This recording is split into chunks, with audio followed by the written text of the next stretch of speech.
All right, let's get cooking. Welcome to the latest edition of Chin Check Sports Radio. I'm your host, JD, and I want to thank everybody for taking the time out to listen to our program. And as always, we thank everybody for their tremendous support and feedback on our program. We've gotten a lot of positive energy. It seems that every other day somebody is catching on to our program and we end up getting a message telling us that they like what they hear. So please continue with the feedbacks as well as the criticism, which ultimately improves the content of our program, which ultimately improves your listening experience. So let's just jump right in there. Week 2, 2019, Dallas Cowboys. The Dallas Cowboys are now 2-0 on the season, with a 31-21 road victory against arch rival, arch nemesis, the Washington Redskins in Washington. Definitely I'm not going to say I'll say a tough fought victory. It didn't really come down to the wire, but the Cowboys definitely had to play a good game today. And all credit is due to the Washington Redskins because no matter, and as I stated last week, no matter where the teams are in the standings, no matter the circumstances behind their record, it's always going to be a competitive game when the Dallas Cowboys and the Washington Redskins play. Now, I do apologize to you all. I really wanted to produce the broadcast earlier and post it earlier, but the late games were so compelling with the Rams and the Saints and, of course, the Falcons and the Eagles. So after the Cowboys game, I really wanted to do the program, but the late games were so good, so I really enjoyed the game. So I do apologize. I will try to do better. All right. Quarterback Dak Prescott, again, is making a case for getting a large contract. Finished up the day with 269 yards passing, 26 for 30, as well as 3 touchdowns and 1 interception. That 1 interception resulted in a Washington turnover, which the Redskins were actually up 7-0 in the first quarter. Cowboys battled back. The first touchdown pass from Dak Prescott in the second quarter was a 51-yard touchdown pass to wide receiver Devin Smith, who finished the day with 3 catches and 74 yards. Devin Smith is the picture that you see on your screen right now. Beautiful route, ran past Josh Norman, even though the announcer wants to say he had safety help, but ran past Josh Norman. Beautiful pass by Dak Prescott, caught him deep in the end zone, and that obviously turned the tide for the Cowboys. Dak Prescott followed it up with another touchdown pass to the seemingly ageless wonder, future Hall of Famer Jason Witten, as well as wide receiver Amari Cooper. Running back Ezekiel Elliott finished the day with 23 carries, 111 yards, and 1 touchdown. The defense as a whole had a better performance. Defense totaled 254 yards, 208 passing, 47 rushing yards. Who led the way? Future Hall of Famer Adrian Peterson, 10 carries, 25 yards, and 1 touchdown. And again, that was in the first quarter as a result of a Dak Prescott interception. Now, defensive totals. Linebacker Jalen Smith had 11 total tackles, 8 solo tackles. Defensive back Byron Jones had 8 tackles. I thought played well in the first quarter, had a couple of solid plays that I think that kept the momentum in favor of the defense, even though he gave up a late touchdown. But I do felt that he had a solid game today overall. Tyrone Crawford had 1 sack, as well as Malik Collins had 1 sack. Now, if I must say, because on Chin Check Radio, we do keep it real, not saying too much of a pass rush that I would like to see. I don't know where Taco Charlton is. He seems to be a healthy scratch. So that's something they're going to have to build up a pass rush, a very consistent pass rush.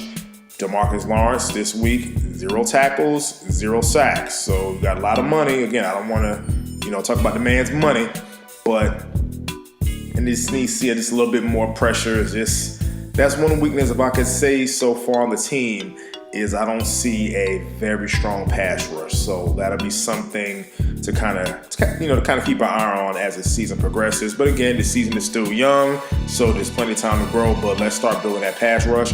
Hopefully, help is on the way with defensive end Robert Quinn coming back next week at the end of his 2-game suspension. So you figure with Robert Quinn on one side and Marcus Lawrence on the other side, that should bolster a pass rush. Now, again, Dak Prescott, I give him all the credit in the world. He is definitely balling out so far. I don't know what else the criticism you can have of Dak Prescott. Not accurate, can't throw the deep ball. So haters are going to hate. Dak Prescott had a beautiful 42-yard keeper that I felt maybe he could even drag Josh Norman into the end zone. Maybe if he would have gotten a block, but that's neither here nor there. Another solid play. So definitely impressed with the boys so far. Again, they're 2-0, 2 wins in the division. With the Philadelphia Eagles losing tonight, they're now 1-1. So Cowboys are 2-0 in the division. Playing the Miami Dolphins next week, who got shellacked by the New England Patriots. But again, this is the NFL. Things change from week to week, so the Cowboys should not get too comfortable or think it's going to be an easy week or a bye week. Go there, handle your business, go take another win, and get ready for the New Orleans Saints the week after that. So all in all, a solid performance by the Dallas Cowboys, but let them keep a solid head about themselves, and we'll go ahead and keep this thing moving. So, next, in the world of boxing, we had a heavyweight championship of the world fight last night between lineal heavyweight champion of the world, Tyson Fury, 29 total fights, 28-0, 20 knockouts and 1 draw, versus Otto. I guess his nickname is Otto, all in Wallin from Sweden. 22 total fights, 20 wins, 13 KOs, 1 losses, and 1 no contest. Definitely, Otto Wallin is an unknown fighter. You don't know of anybody who he's beaten. I believe he won a gold medal at some Swedish championship, while Tyson Fury, being known as the lineal heavyweight champion of the world, i.e. he beat the man who beat the man who beat the man, which means he beat the lineal heavyweight champion of the world, Vladimir Klitschko, to become the lineal heavyweight champion of the world. But due to issues outside the ring and drug use and weight gain, retired for a couple years, but he was never officially beaten. So yes, even though you have a lot of other fighters who won belts, i.e. Anthony Joshua, i.e. Deontay Wilder, most recently Andy Ruiz, Tyson Fury is seen as the champion of the world. Now, him and Deontay Wilder fought a classic fight last year, where I thought it were stretches, and I mentioned this on my first podcast, where I think Tyson Fury outboxed Deontay Wilder for long stretches, and Deontay Wilder scored 2 knockdowns and 1 hellacious knockdown in the 12th and final round, that everybody thought that Tyson Fury was out, and Tyson Fury got up and rose and actually rocked Deontay Wilder in the last round. So just a little backstory on that fight. Now, looking at the fight itself, definitely Tyson Fury had a fight for that one. And folks, I will say that Tyson Fury has grown on me. His nonstop talking, his braggadocious style is definitely grown on me, and here's why. In that fight last night, Tyson Fury was cut by a left hook over the eye, over his right eye. And it was a pretty nasty cut. Not as bad as Vitaly Klitschko versus Lennox Lewis, but it was a pretty bad cut.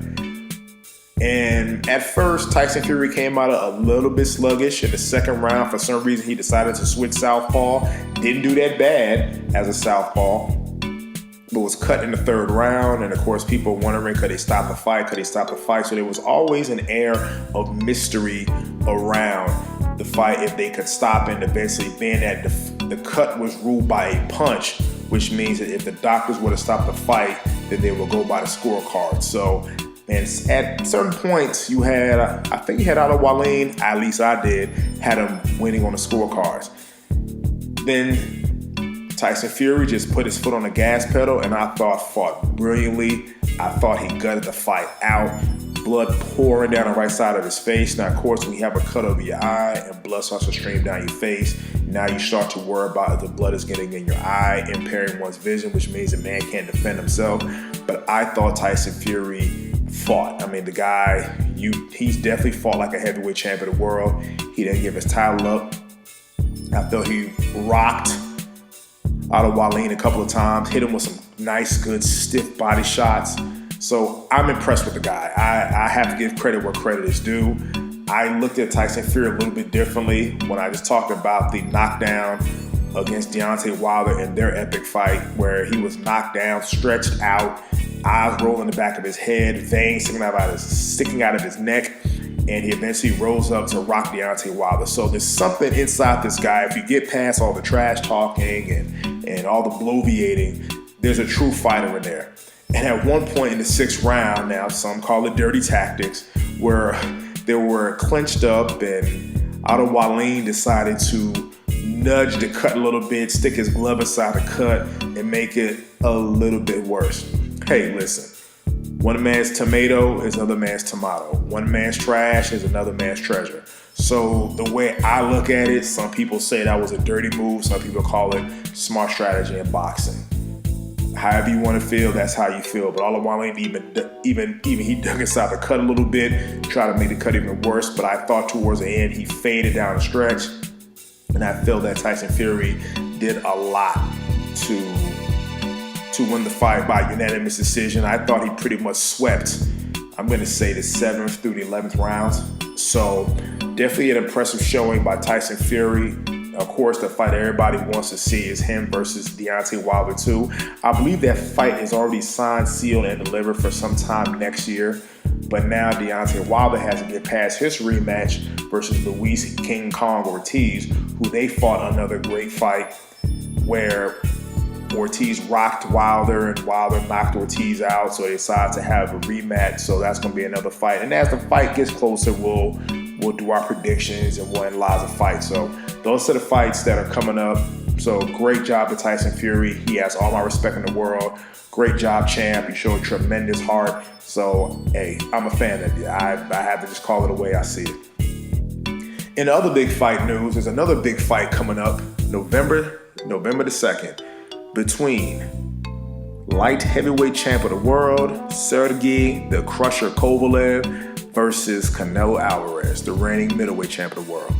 That was a fight that's been in the making for a little bit, but there were, I guess, some promotional issues with the Golden Boy Promotions and Top Rank and Main Events and with all the different promotional companies, who was going to show the fight, who was going to have rights to the fighters.